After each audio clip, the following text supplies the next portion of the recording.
Bueno, diputado Carvajal, la pregunta es obligada. ¿Cómo está viendo el panorama político, el contexto económico y qué mensajes le deja a usted y le daría a quien lo va a ver? Bueno, sin duda con mucha preocupación que resulta fundamentalmente de la crisis económica, de la profundidad de la crisis económica, del grado de dolor y caos social que existe y fundamentalmente por la catatonia del gobierno que se muestra absolutamente incapaz de pensar en propuestas de solución. Desde que ha asumido el ministro de Massa no ha habido una sola definición de política económica tendiente a estabilizar a la economía. Y el resultado está esto, que tenemos un dólar de casi 500 pesos y un gobierno que sigue hablando de cuestiones ajenas a la realidad y que no plantea un horizonte de cambio. Bien, ¿qué aspectos cree usted que debería plantear el gobierno o qué soluciones debería instrumentar como para transformar esta realidad que usted describe? Mire, cuando uno está en el medio de un incendio, lo primero que tiene que hacer es apagar el fuego. Y acá está muy claro de que si no logramos estabilizar la economía, es imposible pensar en la implementación de una política económica y de una política productiva, que tienen que ir necesariamente de la mano. También no podemos soslayar de que mucho de esta crisis económica tiene una raíz y un fundamento político, que tiene que ver con la debilidad del gobierno, tiene que ver con un presidente que no está cumpliendo sus funciones y un partido de gobierno que está absolutamente desmembrado y sin conducción. Entonces, hasta que no se reconfigure ese poder político, también no nos permitimos ser demasiado optimistas sobre la evolución del rumbo de la economía. Algunas medidas, usted, tres tips, por ejemplo, que usted, si tiene la oportunidad de verlo a Massa, le diría No, que considere, digamos que considere, atento que usted es una persona que viene de la provincia de Formosa y que como, economía regional tiene mucho sí, para contarnos y sabe sin del duda. impacto que ha generado en todo A el norte, ver, ¿no? sin duda que la solución de fondo pasa por estimular la producción y por generar trabajo genuino. El problema es que el gobierno está tan enfrascado en sus prejuicios ideológicos torpes que no se anima a discutir ni a plantear soluciones para los problemas. Es decir, tenemos un severo problema de trabajo no registrado. Ahora uno habla de reforma laboral y parece que estamos hablando de algo intrínsecamente malo. Ahora, si no pensamos instrumentos para lograr que los trabajadores no registrados pasen a estar registrados, no vamos a solucionar, por ejemplo, el problema previsional.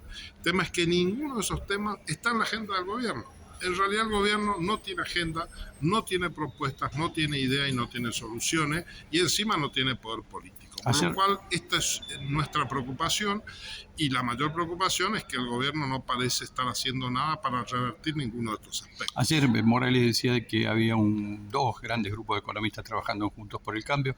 La pregunta es, ¿ustedes fueron convocados en algún momento como para poder generar una mesa de diálogo, consenso y establecer puntos de acuerdo como para encontrar soluciones conjuntas? Sí, yo personalmente no, pero dentro de Juntos por el Cambio eso se está discutiendo. Ahora lo que no podemos hacer es 6 meses antes de un cambio de gobierno dar recetas económicas, porque nosotros somos la oposición. Quien tiene que dar propuestas de salida de la crisis es el gobierno, que tiene por delante todavía 6 meses de gobierno. Ahora, lo que el gobierno tampoco ha hecho y debería hacer es convocar al diálogo político.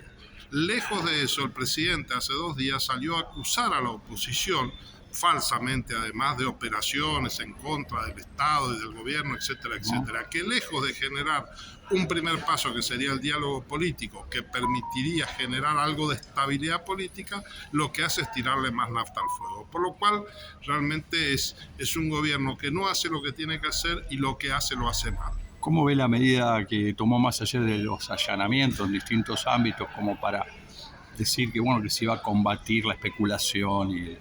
¿Y cómo anduvo el dólar hoy? Exactamente igual que ayer, es decir, bajó, que estemos festejando un dólar a 4,75 demuestra que esto no sirve para nada. La verdad es una torpeza absoluta. Esto es como el control de precios para controlar la economía.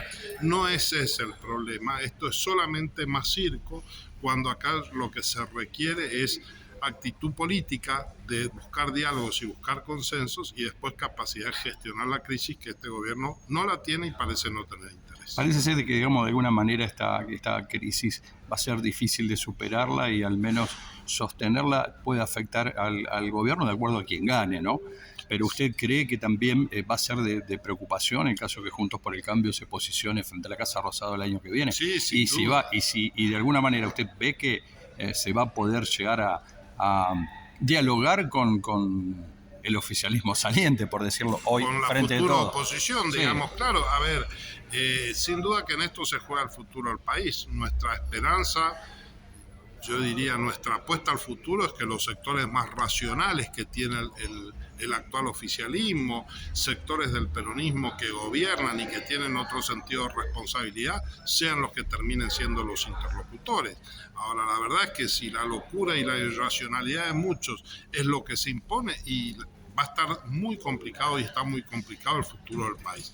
Pero nosotros somos optimistas porque también es cierto que hay operadores y hay interlocutores dentro del actual oficialismo que entienden la necesidad de buscar consensos, y a ellos vamos a apostar y con ellos trataremos de construir los consensos para poder hacer las reformas que hay que hacer con equidad y con equilibrio social, pero que también requieren mucha decisión política. La última, el Olivero, le quiero hacer una pregunta como hombre del derecho, Carvajal. Hay una situación que se planteó a partir de la reforma de 1994, donde las provincias disponen de sus recursos naturales. Sí.